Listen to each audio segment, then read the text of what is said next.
지난 시간에 우리가 시므온, 하나님께서 우리를 듣게 하셨죠. 우리를 보이는 걸 통해 듣게 하시고 그걸 통해 보이지 않는 하나님의 진리의 음성을 듣게 하시는 하나님, 그 하나님의 음성을 들은 시므온의 이야기를 들은 부모들은 그 말을 놀랍게 여겼다. 성경에 예수님이 하신 말씀을 또 놀랍게 여긴 경우도 굉장히 많이 나옵니다. 권세 있는 말씀이어서 놀랐다. 그의 권세로 인해 놀랐다. 그의 가르침이 서기관과 바리새인과 달라서 놀랐다. 다 똑같은 다우마조라는 헬라어를 쓰고 있는데, 물론 깜짝 놀란 거죠. 근데 정확히 그 의미는 이해를 하지 못했다. 그리고 받아들여지지 않았다. 그게 마음에 받아들여지지 않았다. 마음속에 절대 공감이 안 됐다라는 의미로 항상 쓰고 있습니다. 예수님이 하신 일들을 보면 대단한 일들을 하시죠. 예수님도 죽은 자까지 살리셨으니까. 그런데 말씀하신 건 너무 그 하시는 일에 비해서 앞뒤가 안 맞는 말씀을 항상 하십니다. 저 정도 능력이 있다면, 저 정도의 역사를 나타냈다면 당연히 이제 무슨 말을 해야 되는지 누구나 알 수 있는데 항상 그 일과 말이 앞뒤가 안 맞아요. 그래서 이상히 여겼던 거죠. 우리가 성경을 창세기부터 계시록까지 읽으면 하나도 빠짐없이 결국은 이상한 말씀입니다. 살인하지 말라. 그래놓고 겨우 하신단 말씀이 나가라 하는 욕만 해도 살인이라고 하시니 그럼 어쩌란 말인지 이해가 안 가죠. 어떻게 지키란 말인지. 간음하지 말라 라고 하셔놓고 여자를 보고 음욕을 품기만 해도 간음이라고 하면, 아니 음욕이라는 게 내가 원한다고 생기는 거고 원하지 않는다고 생기지 않는 것도 아닌데 어떻게 음욕을 한 번도 안 품을 수가 있나? 이해가 안 갑니다. 이해가 안 가야 정상이죠. 이해가 가면 안 돼요. 그래서 이게 문자적인 의미가 아니구나. 이건 도저히 우리 사람 생각으로는 지킬 수 있는 말씀이 하나도 없구나. 우리 사람 생각으로 이걸 이해했다고 착각했는데 자세히 보니까 이건 절대 이해할 수 없는 말씀이구나 라고 깨닫도록 하신 말씀이기 때문에 시므온, 하나님의 음성을 들은 시므온이 한 말을 이해할 수 없습니다. 굉장히 불행한 환경 속에서 예수님이 말구유에 태어나셨거든요. 하나님이시라면 어떻게 이런 상황에 놓여 있을 수 있겠습니까? 물론 마리아는 하나님의 음성을 들었음에도 불구하고 상황을 볼 때 혼란스럽습니다.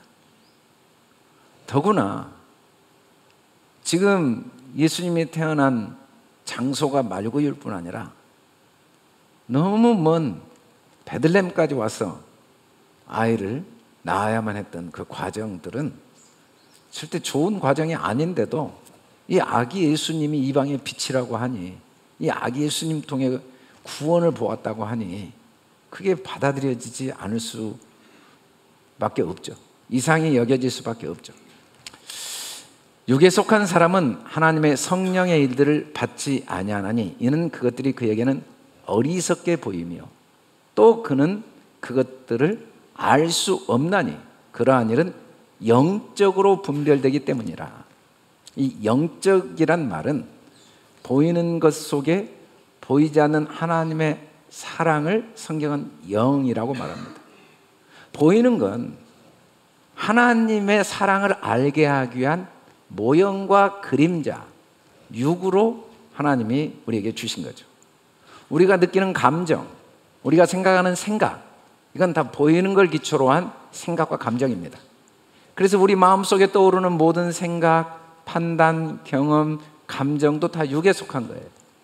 근데 이런 감정들, 분노의 감정, 낙심의 감정, 즐거움과 기쁨의 감정, 원망과 후회, 염려와 근심의 감정들, 또 상황들, 병들고 아프고 어렵고 전쟁이 일어나고 또 전쟁에서 지기도 하고 이기도 하고 경제가 발전하기도 하고 망하기도 하는 이 사건들은 다 육에 속한 거지만 공통적인 점은 그 속에 하나님의 사랑이 다 담겨 있다는 거죠. 근데 육에 속한 사람들은 그걸 절대로 알 수 없어요. 그게 사랑으로 보이는 건 어리석어요. 아니 전쟁이 무슨 하나님의 사랑이고, 아니 바벨론 포로로 끌려간 게 무슨 하나님의 사랑이고, 그 눈이 뽑혀 시드기야가 포로로 끌려간 게 무슨 하나님의 사랑이고, 예수님이 십자가에 못 박혀 죽는 게 무슨 하나님의 우리를 향한 사랑이고, 절대로 그건 받아들여지지 않습니다. 알 수가 없어요. 그런데 성령께서 우리에게 그게 분별되게 하시죠. 사랑 아닌 게 하나도 없구나. 분별되게 하세요. 우리 힘으로는 분별할 수가 없어요. 도저히 어리석게 보일 뿐 아니라 알 수도 없어요. 이게 다 모형과 그림자라는 걸 어떻게 받아들이겠어요? 다 이게 육에 속한 거고 이 속에는 영이 있다는 걸 어떻게 알겠어요? 만물은 신성, 하나님의 영, 우리를 향한 하나님의 사랑이 담겨 있다는 걸 사람이 육으로 어떻게 알 수 있겠냐는 거죠. 그래서 기이 여길 수밖에 없죠. 그러나 시므온은 하나님께서 분별하게 하신 거예요. 이 베들레헴의 구유에 태어난 아이의 모습이 바로 우리를 향한 하나님의 사랑임을, 이 불행한 환경과 로마의 압제 속에서 어쩔 수 없이 고향을 찾아 그 먼 곳에 와 아이가 태어나야만 했던 그 과정들 속에 하나님의 사랑이 있다는 게 분별되어진 거죠. 그래서 뭘 했냐면 시몬이 그들에게 축복했다라고 말합니다. 축복. 축복이란 말이 율로게오인데, 율로게오, 로고스, 로고스 두 단어를 합쳐놓은 겁니다. 로고스가 말씀인데 유는 이제 좋다는 의미예요. 굿뉴스, 가스펠, 복음이죠. 근데 복음은 진리로 말하는 것. 복음은 하나밖에 없어요. 진리 외에는 복음이 없죠. 하나님의 사랑. 사랑 아니면 그건 다 올바로 말하는 게 아니라고 성경은 말해요. 그건 다 육으로 말한 거예요. 영은 진리고, 그리고 율법은 다 의문에 묵은 게 아니라 영과 진리인데 율법의 결론은 사랑이죠. 사랑으로 말하면 진리로 말한 거예요. 어떤 분이 왜 눈은 둘이고 코는 콧구멍도 둘이고 귀도 둘인데 입은 하나냐고. 물론 말은 여러 가지로 할 수 있지만 결론은 하나예요. 하나님이 우리에게 다양하게 말씀하셨다고 했죠. 여러 모양과 여러 부분, 여러 사람들을 통해 말씀하셨지만 말하고자 하는 내용은 하나예요. 진리, 사랑, 사랑. 그렇게 말하는 걸 축복이라고 해요. 축복. 예수께서 온 갈릴리에 두루 다니사 그들의 회당에 가르치시며 천국 복음을 전파하시며. 천국 복음, 이게 바로 진리로 말하는 것, 이게 축복입니다. 여러분, 사람이, 자녀가, 한국 사람은 한국에서 태어난 자기 자녀에게 한국말을 가르치기 위해 노력합니다. 미국 사람은 자기 자녀가 미국에서 태어났기 때문에 영어를 가르치기 위해 노력하죠. 하나님은 우리의 삶의 모든 과정을 통해 천국말을 하도록, 방언, 그걸 방언이라고, 영어로 말하도록, 모든 걸 사랑으로 말하도록 계속 가르쳐 오신 거예요. 지금도 가르치고 계시고 또 앞으로도 계속 가르치실 거예요. 그래서 수많은 경험들을 다 해보게 하시면서 결국은 언어를 배우게 하세요. 그게 진짜 축복입니다. 축복, 진짜 축복. 구약에서도 축복이라는 단어가 많이 나오는데 하나님은 우리를 복 주시는 분이라고 할 때 그 축복이 바라크라는 단어를 쓰고 있어요. 근데 이 바라크가 원래 어원은 무릎을 꿇다에서 나온 거예요. 진짜 축복은 무릎을 꿇는 거죠. 무슨 무릎을 꿇는 건가? 하나님이 세상을 이처럼 사랑하신다는 것은 변할 수 없는 진리인데도 우리가 그걸 다 이해하지 못할 수 있다는 것 때문에 이 땅까지 오신 게 예수님이라는 거예요. 십자가에 죽으시면서까지 하나님이 사랑이다. 온 세상은 다 내가 너를 어떻게 사랑하는지를 말하고 있는 나의 말이다. 말. 율로게오, 축복의 말이다. 네가 경험한 모든 사건은 나의 사랑을 알게 하기 위한 나의 계획과 선한 뜻이 있다.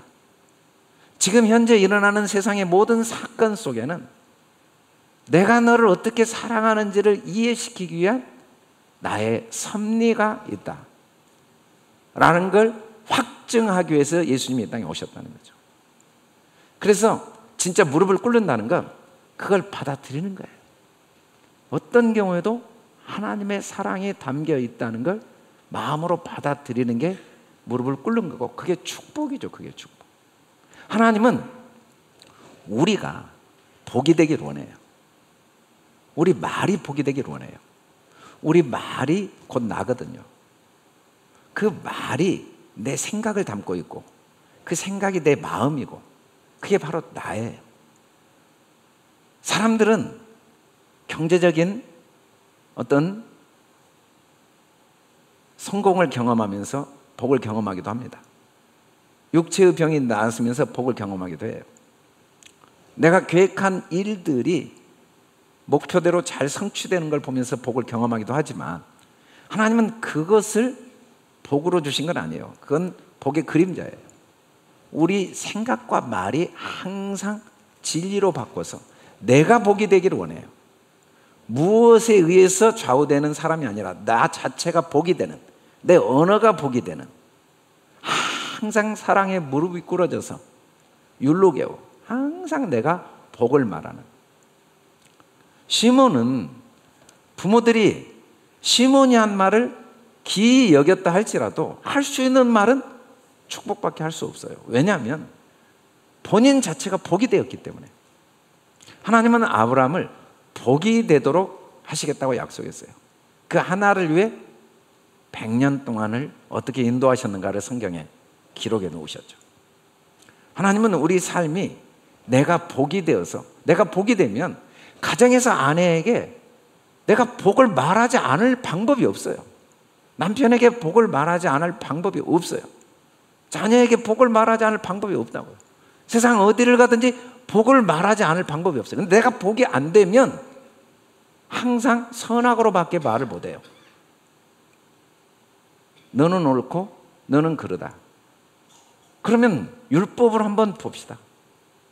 단 한 명도 그런 말한 나는 의로울 수 있는가? 방법이 없거든요. 아무도 의로울 수 없어요, 그걸로.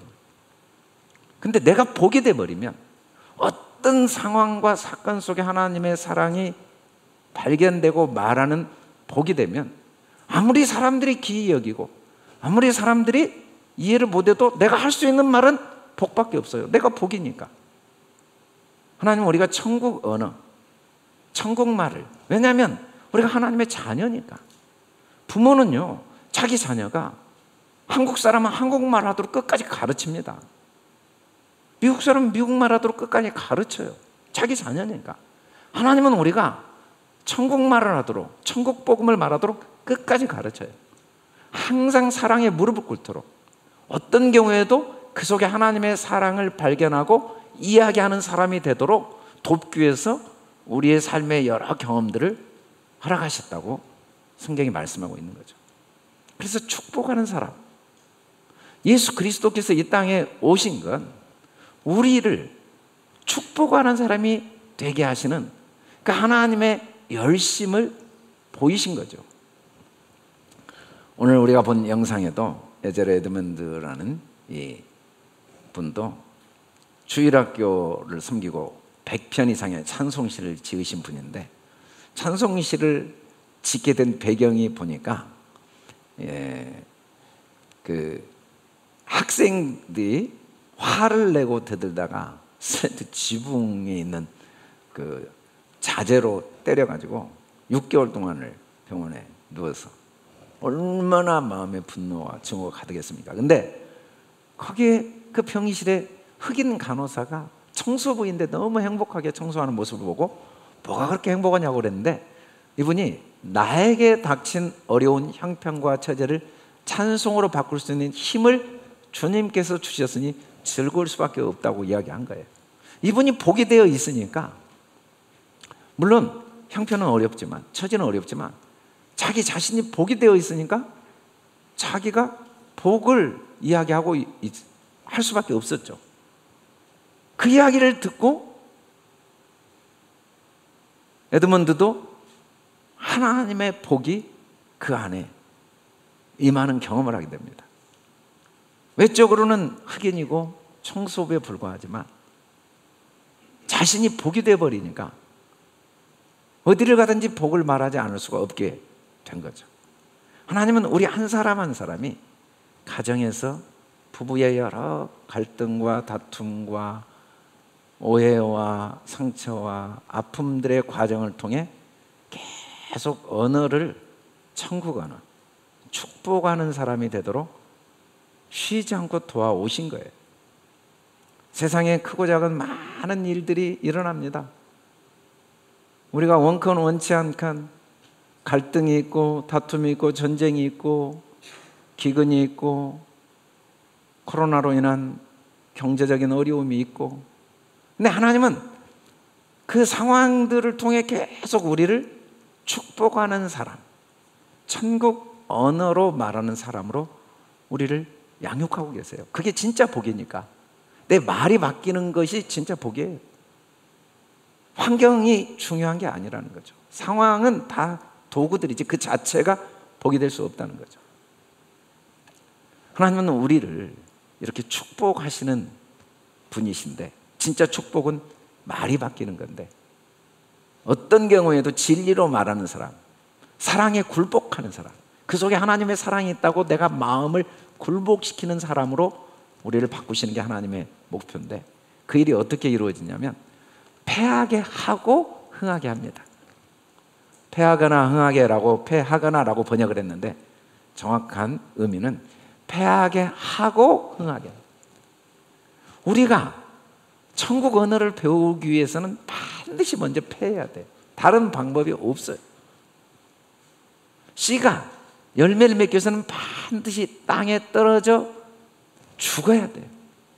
그 과정이 없이는 꽃이 피고 열매를 맺는 일이 절대 나타날 수 없다는 거죠. 그래서 누구나 매일매일 패하는 경험을 하게 하시죠.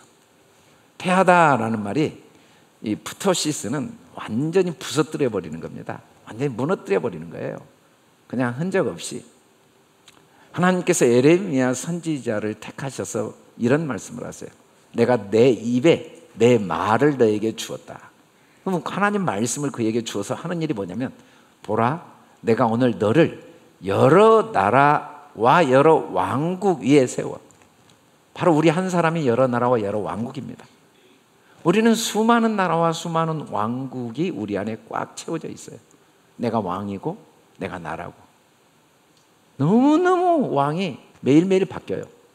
내 마음 나도 모르겠어요. 오늘은 이게 옳다고 했다, 내일은 이게 옳고, 오늘은 이 나라가 좋다고 했다, 내일은 이 나라. 그게 우리 속에 꽉 채워져 있는데, 하나님께서 예레미야에게 내가 내 입에 말을 주어서 그걸 뽑고 파괴하고 파멸하고 넘어뜨려 버리겠다. 매일 넘어뜨리겠다는 거예요. 우리는 언제나 고민도 없고 갈등도 없고 염려도 없고 그런 인생을 살 수 있을까라는 기대를 합니다. 기대를 해요. 근데 우리가 육체가 있는 동안에는 단 한 사람도 매일매일 또 환경에 의해서 화도 나고 낙심도 되고 교만해지기도 하고 기쁘기도 하고 슬프기도 하고 보기 싫기도 하고 보기 좋기도 하는 이 경험을 멈출 수가 없어요. 의식이 살아있는 동안에는. 목에 숨이 있고 의식이 살아있는 동안에는 멈출 수가 없어요. 근데 그 모든 것들이 항상 반복돼요. 내 생각이 아무리 은혜를 받고 아무리 결심을 해도 또 현실을 보면 화가 나고, 또 때로는 염려가 되고, 때로는 마음이 높아지고, 때로는 낙심이 되는 일들을 멈출 수가 없죠. 근데 하나님은 그 일들을 다 무너뜨리십니다. 왜냐하면 처음부터 무너뜨리려고 주신 거예요. 이건 다 모형으로 주신 거예요. 이건 다 그림자로 주신 거예요. 어떻게 하려고? 흥하게 하려고. 흥하게. 이 흥하게가 아나스타시스인데 이게 부활이거든요. 부활, 아나라는 말이 위로, 스타시스가 이 십자가 기둥을 말해요. 스타우로스가 기둥인데 십자가는 위로 세우는 거죠. 여러분, 우리는 다 누워있는 사람들이에요. 영이 다 죽었어요. 죄와 허물로. 우리는 다 영은 죽었고 육만 살았어요. 보이는 것이 다 진짜인 줄 알고, 모형이 진짜인 줄 알고 살아요. 그런데 하루하루 살면서 경험하면서 화가 나면서 낙심하면서 절망하면서 불안해하면서 염려하면서 매일매일 이게 진짜 내가 아닌 걸 하나님이 배우게 하시죠. 이게 진짜 내가 아닌 걸 배운 순간이 주님과 함께 십자가에 못 박히면서 내 영이 바로 깨어나게 돼요. 내 영이 건설하고 심는 일을 하세요. 도대체 내가 얼마나 진짜 하나님의 사랑을 받고 있는 사람인지, 내가 얼마나 하나님의 놀라운 보배요 존귀한 자인지 알 방법이 없어요. 딱 하나밖에 없어요. 어둠이 얼마나 진하느냐에 의해서 빛이 얼마나 밝은가를 알듯이 매일매일 삶을 통해 매일매일 무너져가는 삶, 지나가 버린 삶, 헛되고 헛되며 헛되고 헛된 반복된 매일매일 삶을 통해 하나님은 매일매일 우리를 흥하게 하십니다. 매일매일 삶은 매일매일 나를 흥하게 하는 거예요. 매일매일 삶은 패할 수밖에 없어요. 매일매일 삶은 사라질 수밖에 없고 허무할 수밖에 없고, 그리고 주어진 환경과 상황에 좌우될 수밖에 없어요. 또 염려하고 걱정해요. 그때마다 그런 내가 나라고 생각한 나를 발견하면 내가 계속 세워져요. 그리스도로. 진짜 내가 누구인지를 매일매일 세워져가지고, 그리스도로 세워져가는 건 하루하루 삶을 통해. 그래서 우리는 예수 믿고 세상에서 이제 걱정도 안 하고 고민도 안 하고 문제도 없고 갈등도 없고 염려도 없는 그 상황이 되기를 간절히 바라면 안 돼요. 저녁이 돼야 아침이 되거든요. 그게 하루잖아요. 하루는 반드시 저녁이 되고 아침이 돼요. 매일 주어진 환경 속에서 갈등도 하고 염려도 하고 낙심도 하고 기쁨도 있고 불안도 있으면서 그걸 통해 얼마나 내가 그리스도로 살지 않는가를 경험할 만큼만 내 안에 그리스도가 건설되고 세워지죠. 그래서 점점 이제는 어느 날 시므온처럼 나도 축복이 돼버리죠. 모든 것이 사랑으로 보이는 사람으로 세워져 가고, 무슨 말을 해도 그 속에 하나님의 선하시고 기뻐하시고 온전하신 뜻이 나를 통해 누구에겐가 전달되어지는 그 간호사처럼 환경과 처지와 상관없이 복이 나를 통해 나타나는 사람이 되어지게 된다는 거죠. 그 축복의 그릇으로 만들어진 간호사를 통하여 비관하고 있던 에드먼드도 소년을 용서하고 하나님의 은혜를 경험하면서 그 마음의 분노, 미움이 기쁨과 감사로 변화되고 평안이 흘러넘치는 새로운 경험을 하게 됩니다. 하나님은 우리를 매일매일 패하게 하면서 흥하게 하세요. 우리가 아무리 예수를 믿고 은혜를 받아도 현실은 하나도 변하지 않아요. 똑같이 우리는 또 남편 역할, 부부 역할을 할 거예요. 똑같이 직장 가고 똑같이 아무리 기도를 해도 일이 잘 될 때도 있고 안 될 때도 있어요. 기도한다고 항상 잘 되는 게 아니에요. 때로는 하나님이 우리 기도를 듣고 병을 낫게 하시지만 안 낫을 때도 있어요. 때로는 환경이 바뀔 때도 있지만 안 바뀔 때도 있어요. 그러나 그 모든 것이 패해진다는 건 변할 수 없는 진리예요. 왜 이 세상은 하나님이 처음부터 패하려고 만들어 놓은 거예요. 첫 하늘과 첫 땅은 다 둘째 하늘과 둘째 땅, 보이지 않는 하나님의 사랑을 알게 하기 위한 모형과 그림자로 만들어 놓은 거기 때문에 이건 다 지나가게 하신 거예요. 어떤 것도 지나가지 않을 수가 없어요. 다만 우리는 그 지나가는 걸 통해 더 하나님의 사랑이 경험되어지고 깨달아지는, 그래서 더 그리스도로 세워지는 은혜를 하나님이 우리에게 계속 허락해 오신 거죠. 내가 생각할 때 나는 그런 적이 없다고 생각이 들 거예요. 나는 예수 믿은 적도 없고, 나는 기도한 적도 없고, 나는 제대로 살아오지 않았다고 내 생각이 그렇게 들지만 그건 어디까지나 내 생각입니다.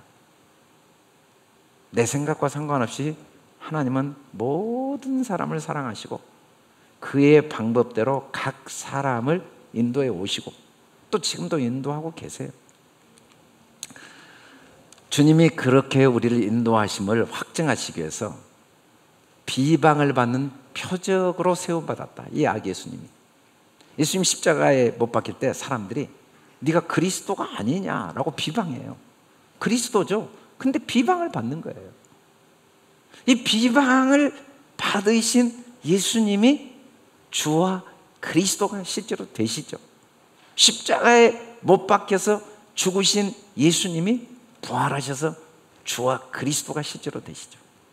왜 이렇게 예수님 비방을 받으셨냐면 우리의 본이 되기 위해서 그랬다고 그랬어요. 그리스도께서 자기를 기쁘게 하지 아니하시느니 기록되면 주를 비방하는 자들의 비방이 내게 미쳤다. 이 말은 뭔 말이냐면 우리 삶에 일어나는 모든 패하는 것들이 흥하게 하기 위함임을 확증하시기 위한 목적을 가지고 주님이 비방을 받는 표적이 되어 주신 거예요.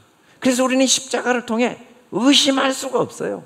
내 인생에 패하는 것이 흥하게 하는 것임을 조금도 의심할 수가 없어요. 내가 패해온 모든 과정이 나를 흥하게 하신 하나님의 손길이었음을 의심할 수가 없는 거예요. 그리스도의 죽으심을 통해 확증해 주신 거죠.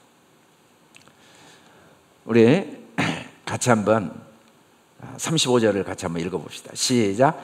또 칼이 내 마음을 찌르듯 하리니 이는 여러 사람의 마음의 생각을 드러내려 함이라 하더라. 우리를 패하게 한다는 건 사실은 환경과 상황이 아닙니다. 여러분, 환경이 아무리 안 좋아도 내 마음이 찔림받지 않으면 괜찮아요. 내 환경이 아무리 좋아도 내 마음이 찔림받으면 괴롭습니다. 근데 하나님은 우리를 사실은 어떻게 패하게 하냐면 마음을 찌르신다고 그랬어요. 여러분, 마음이 많은 아픔과 고통을 당할 때도 있지만 진짜 마음이 찔림받으면 마음이 죽어버립니다. 아픔과 고통은 찔림받은 거 아니에요. 마음이 찔리면 죽어버려요. 마음을 찌르는 건 하나밖에 없어요. 하나님의 말씀. 좌우의 날쌘 검이기 때문에 마음을 찌르면 마음이 죽어버립니다. 마음이 죽어버려요. 주님은 우리 마음을 찌르는 일을 하세요. 우리 마음을 죽이는 역할을 하세요. 뭘로 찌르냐면 빛으로 찔러요. 하나님의 말씀의 칼은 빛입니다. 사울은 자기 스스로 의롭다고 생각했어요. 하나님을 잘 섬긴다고 생각했어요. 그리고 예수 믿는 자들을 핍박하고 죽였어요. 다메섹으로 가는 길에 부활하신 예수님이 나타나서 음성을 들었어요. 사울아 사울아 어찌하여 나를 핍박하느냐. 네 시기에 내게 말씀하시냐. 네가 핍박하는 예수다. 그러면서 호련히 하늘로부터 빛이 그에게 비춰진 거죠. 사실은 이 빛은 마음의 빛입니다. 하나님의 말씀은 우리 마음을 비춰요. 그게 진짜 칼을 마음을 찌르는 거죠. 마음에 빛이 비치면 마음이 죽어버려요. 어떻게 죽어버리냐면 마음의 생각이 다 드러나 버려요. 생각, 마음의 생각이 드러난다. 창세기 6장 5절에 여호와께서 사람의 죄악이 세상에 가득함과 그의 마음으로 생각하는 모든 계획이 항상 악할 뿐임을 보시고 라고 할 때, 이 모든 마음으로 생각하는 모든 계획이란 말은 원래는 프레임, 틀이라는 뜻이에요. 이제 생각하는 틀이, 생각하는 구조가, 생각하는 모든 형태가 악하다. 성경이 악을 말할 때는 보이는 걸 다 악이라고 합니다. 보이는 걸 기초로 한 생각도 악이고, 보이는 걸 기초로 한 경험과 감정도 악이에요. 보이는 건 다 하나님이 악으로 만드셨어요. 악하게 만드셨어요. 왜? 이건 소멸되게 만드셨거든요. 이건 변하게 만드셨거든요. 선은 보이지 않는 하나님의 사랑, 그 속에는 하나님의 사랑이 담겨 있어요. 그거 외에는 선이 없어요. 하나님만 선하신데 하나님은 사랑이시고 사랑만 선이에요. 나머지는 다 악입니다. 그게 사랑으로 안 보이는 동안에는 악으로 머물러 있지만, 그게 어둠으로 머물러 있지만, 그게 사랑으로 깨달아지면 그 어둠이 바로 그 순간 빛이 되죠. 그 순간 진리가 됩니다. 그래서 선과 악은 따로 있지 않아요. 악 속에 선이 있어요. 그래서 그 악이 사랑으로 깨달아지면 빛 안으로 들어가 버려요. 빛은 사라지지 않아요. 어둠은 사라지지 않아요. 빛 안으로 들어가는 거지. 악은 사라지지 않아요. 선 안으로 들어가는 거죠. 그게 그래서 빛과 어둠이 하나예요. 선과 악이 하나예요. 우리는 아무리 기도하고 신령한 사람이 돼도 우리 생각의 틀은 또 좋은 건 좋은 거, 안 좋은 건 안 좋은 거예요. 1000년을 기도하고 10,000년을 살아도 아프면 힘들고 건강하면 기분 좋고, 일이 잘 되면 마음이 평안하고 뜻대로 안 되면 마음이 불편하고, 나와 마음이 맞으면 그 사람이 좋고 나와 마음이 안 통하면 그 사람이 싫고, 이런 생각의 틀을 하나님이 만드셨기 때문에 항상 우리는 이런 틀로 살아요. 근데 그때마다 이게 진짜 내가 아니고, 이걸 통해 진짜 나를 배우게 하시는 하나님의 사랑을 점점 발견해 갈 뿐이지, 우리가 아무리 은혜를 받아도 항상 악할 뿐인 이 틀을 벗어날 수는 없어요. 그런데 마음에 빛이 비치면 내가 저 사람 때문에 났던 화가 내가 아닌 게 보여요. 이게 가짜나. 그리고 그 사람의 겉모습이 그 사람이 아닌 게 보여요. 빛이 비치면. 그래서 보이는 대로 생각했던 내가 죽어버리죠. 내 생각이 죽어요. 어떤 길은 사람 보기에 바르나 필경은 사망의 길이다. 모두가 세상에 보이는 건 사망으로 하나님이 주셨어요. 사망으로. 여호와는 마음이 상한 자를 가까이 하여. 말이 상한 거지, 이게 죽어버린 자입니다. 말씀으로 내 생각이 죽은 거예요. 보이는 것은 하나님의 사랑을 알게 하기 위한 도구로 보여지는 것. 내가 느끼는 감정과 내 생각은 내가 아니고 그리스도가 나라는 걸 배워가게 하시는 은혜가 말씀을 통해 마음에 비춰지면 내 생각이 죽고, 그 빛이 참 나를 세워가죠. 마음이 상한 자를 가까이 하시고 충심으로 통해. 이 충심이 헬라어로 루하인데, 충심으로 통해한다는 건 이게 진짜 마음이에요. 내 마음 아니고 주님 마음이 내 마음인 걸 알고 사는 것. 이게 구원입니다. 항상 내 마음을 보면서 이게 내 마음 아니고 오히려 이걸 통해 그리스도의 마음을 배워가는 거죠. 내 마음은 화가 났지만 그걸 통해 그리스도의 마음은 이 상황에서도 얼마나 사랑하시는가, 이 상황에서도 얼마나 하나님의 선한 뜻이 있는가를 하나하나 배워가는 게, 그게 충심, 그게 진짜 나죠. 그래서 계속 자라가면 환경과 상황이 나를 좌우할 수 없는, 어떤 경우에도 그 속에 하나님의 사랑이 더 많이 깨달아지고 경험되어지고, 그래서 더 서로가 하나님의 사랑을 부부가 나누고 부모와 자녀가 나누고 가는 곳마다 하나님의 사랑의 어떠함을 함께 나누고 함께 모이기를 힘쓰는 거죠. 그때 모이기를 힘쓰라는 말은 이렇게 물리적으로 모여 있는 게 아니라 하나님의 말씀, 진리, 하나님의 사랑으로 함께 말하는 게 진짜 모이는 겁니다. 항상 그걸 서로 이야기하기를 힘써야 돼. 그때 이 모든 일들이 성령께서 친히 인도하시면서 이루어진다고 해요.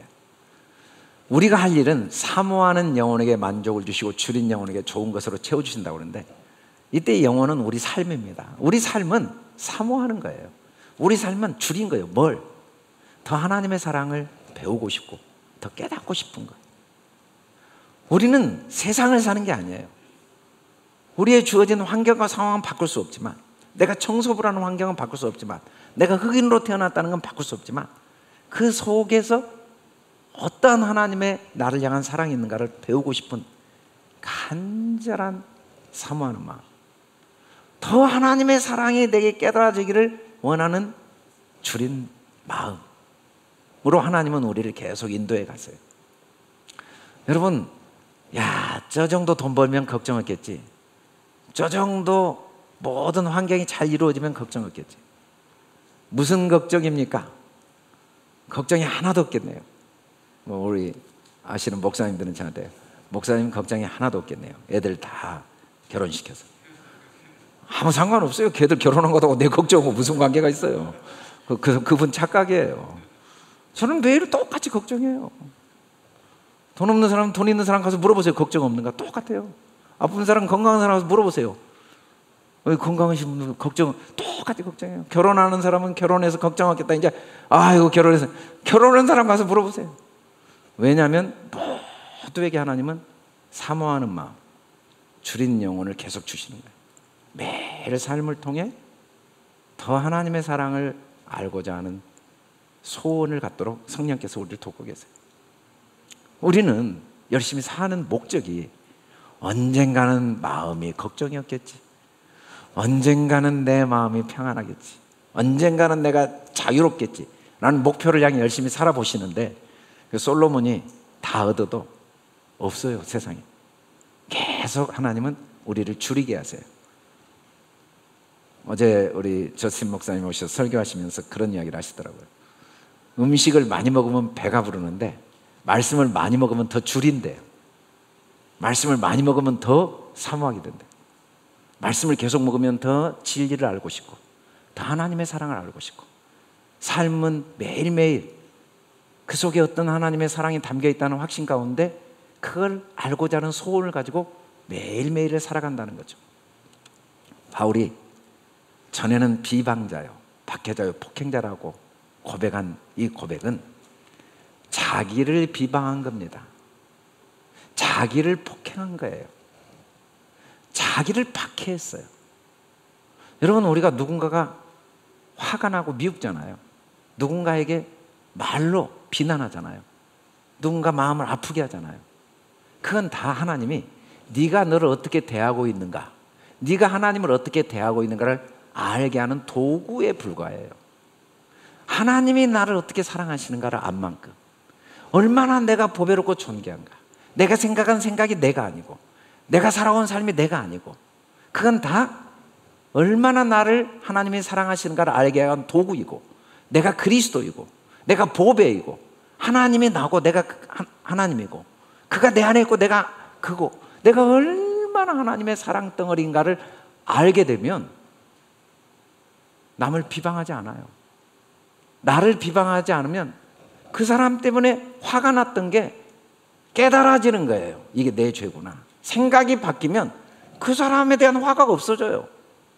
근데 내가 얼마나 나를 비방하고 있는지, 얼마나 하나님을 육체로 대하고 있는지 나도 모르잖아요. 그걸 알게 하기 위해서 삶을 경험하게 한 거예요. 내가 얼마나 나를 잘못 대하고 있는지는 살아봐야 알아요. 남에게 하는 행동이 곧 나한테 하는 행동이에요.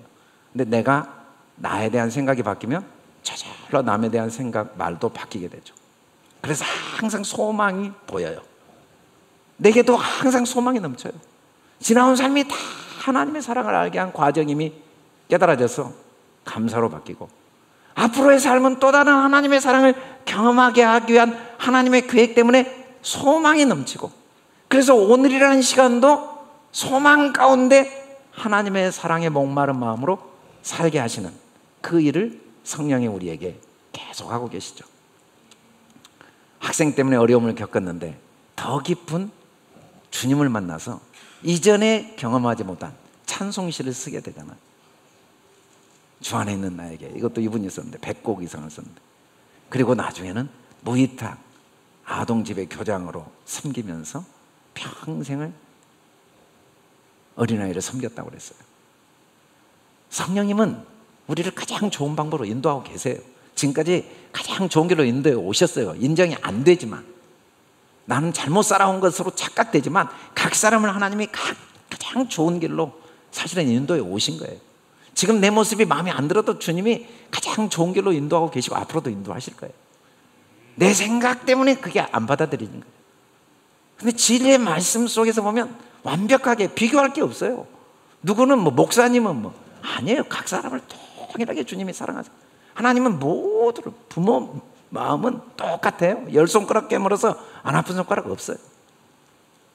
결론적으로 주님은 우리를 축복하시는 분입니다. 예수 그리스도, 예수는 보이는 거고 그 속에 그리스도, 보이는 걸 통해 우리를 축복하세요. 어떻게? 항상 하나님의 사랑을 발견하고 말하게 하고, 보이는 걸 통해 패하게 하면서 계속 흥하게 우리를 그리스도로 세워가요. 하루하루 삶을 통해 매일매일 더 하나님의 사랑을 경험하고 그리스도의 장성한 분량까지 자라도록 우리를 쉼없이 돕고 계세요.